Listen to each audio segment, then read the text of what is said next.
We don't even know when we lying. We just be we be in such defense mode of women. Like we have this internal innate desire to defend women. we keep we keep hearing how independent, how advanced, and how capable women are. Yet they need to be coddled and protected so much.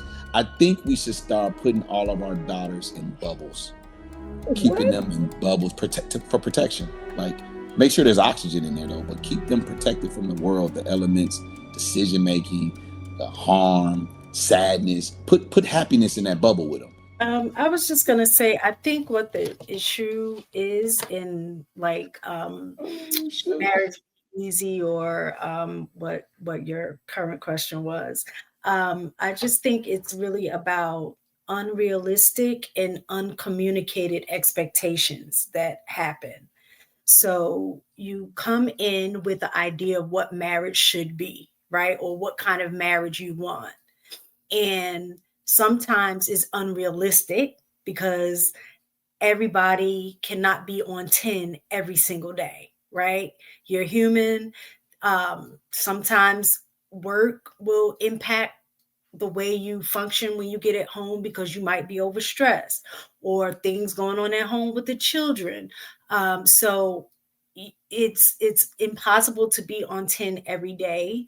And then I think the uncommunicated expectations is the fact that you have these ideas about what marriage is supposed to be, and you never communicate that idea with your partner.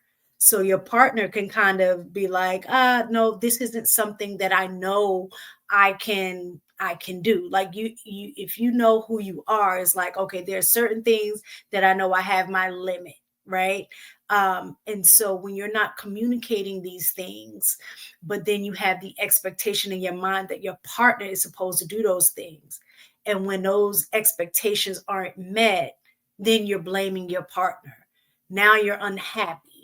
And so I think that's really what the underlying issue is. And a lot of times we put expectations on our partners that we don't even meet ourselves as individuals. So those are certain things that I do notice when we're having conversations about what makes a marriage difficult. Is those two things: the unexpected, the unrealistic expectations, and uncommunicated expectations. What does work and marriage look like when both people are exhausted? Uber Eats.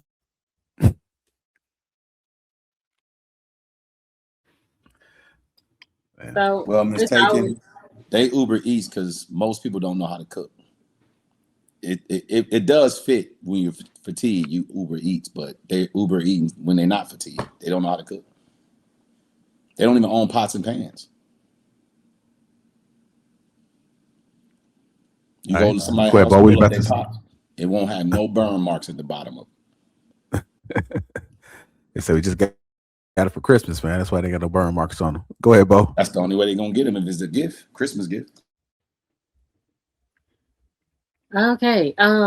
So usually there is some frustration on someone's part when there's work, a lot of work in the marriage.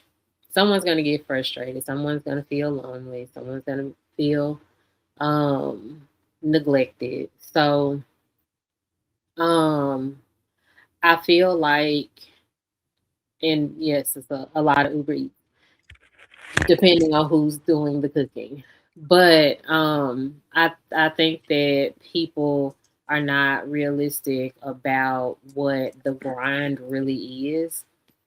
Um, Whenever it is, your 20s, your 30s, your 40s. Sometimes it's in your 40s, and you're trying to work real hard before you retire. And so we underestimate what busy looks like, what careers look like, and it usually looks like someone is frustrated on one end, and then that could lead to unhappiness because that person is not their own person. That person does not understand what busy actually looks like, is not willing to accept it, and possibly do their own thing. So I've seen that. When a marriage ends, who usually rewrites the story to look innocent? I would say I don't. This is just my opinion. I don't know if I think both. And the reason I say that is because each person is telling a story from their perspective and their experience within that relationship. So a lot of times I don't think people at both sides because typically both people are responsible for a marriage not working. Even sometimes just being silent plays a part in the outcome of the marriage, right? So if you're not speaking your truth or speaking things that are impacting and you choose to shut down, well, that's the part that you played. So when people are telling their side of the story, they're seeing it through their lens only. So I don't know if it's an intentional trying to seem or appear innocent, like they really didn't do anything and everything happened to them, as opposed to it just being, well, based on the way I experienced this marriage, this is what happened. It's the women, it's not the men. Most men are the victims of a divorce. You got to just be honest. I mean, life is not fair. Life is not equal. Life is not balanced. I won't say it's not balanced. It may be balanced, but the balance doesn't look like equality. The balance looks like men have the upper hand in some aspects, women have the upper hand in other aspects. One thing men do not have the upper hand on is shaping the narrative of why a divorce happened.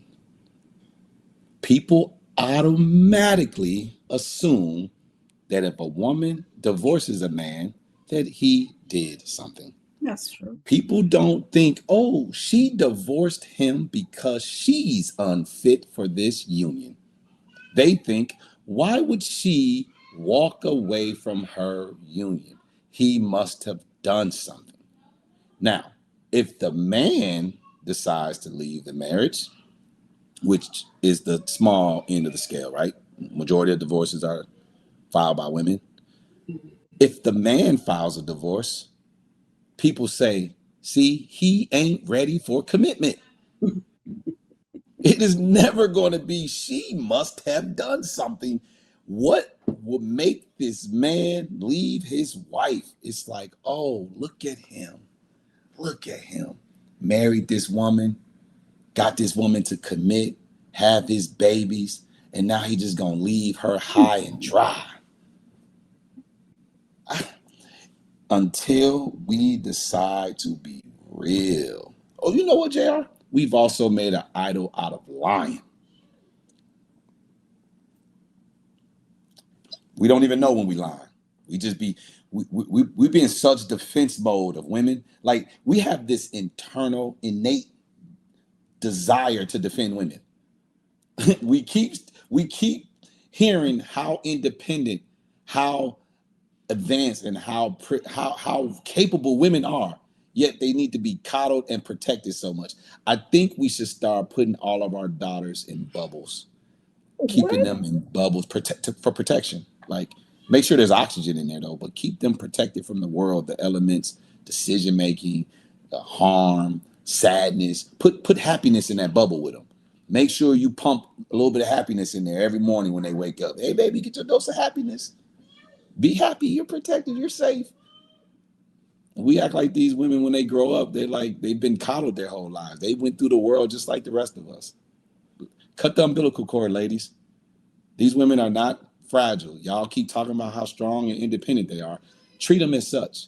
Stop treating them like they need to be coddled like they're infants. They're not. They're decision makers and bad decision makers at that. Let them feel the consequences of their actions, and then maybe they'll change their behavior. Quick question. I did have a quick question for the ladies in particular. Men could answer too, but I kind of get the answer for the men. Has anyone, whether it be mother or father, specifically taught you what the expectations of a man or how to treat a man or anything like that? Any information on how to take care of a man, or was it just what to expect from a man, what he should do, and what not to tolerate? Well, I can speak from just my upbringing, my own experience, and I'm assuming that most people share this experience. That a lot of times things aren't directly said; it's mostly observed, right? So in my household, I did grow up with both of my parents, right? And in that household, my mother never directly said, "This is how you take care of a husband." But her actions and what she did for my dad were visual. I was able to observe those things, like her, when she would get his clothes ready and iron his shirts. She might see stuff on his collars, so she would hand wash his collars and his sleeves to make sure they're clean, and then iron his shirts. She would make sure that when she made plates, he would get the bigger chicken, a piece of chicken, or make sure he's served first. Things of that nature. So it wasn't where she said, "Okay, when you cook dinner, make sure when you get a husband, you do X, Y, and Z." So a lot of the lessons that I think most people learn about relationships is what they observe. So, and my dad never said, "Okay, when you get a husband, this is what you need to do to, treat your husband right." It was through observation and how he treated my mom. Right. Does any if any other lady wants to answer, go ahead. But I definitely had a follow up. But go ahead. If any other lady had anything. So I wasn't directly taught. I was taught by my dad what to avoid in men. I was taught by my granddad what to not put up with in men. Uh, Actually, my granddad was like, "You don't need to get married," but yeah, the men in my family taught me what not to, like what to look out for, what to avoid. Usually, like these are the men you don't want. They never really taught me about what you know they do. So I looked by whatever they were doing, and it was normally monetary. They didn't really do a whole lot like for my grandmothers in the way of like taking care of them. He took care of us. Um, Both of them like made sure we were good, but like my grandmothers, aside from like paying bills and making sure that the stuff was in the household that needed to be in the household, I didn't see flowers. I didn't see nothing. I didn't see none of that. So nope. I guess yes and I no. I appreciate the transparency, but this is getting real bad. Anybody else? The men see where I'm going with this. But anybody else? No. Okay. So both of your answers, I'm very happy you were honest about it. But when you think about it, let's just say if you took any other aspect of your life like that, where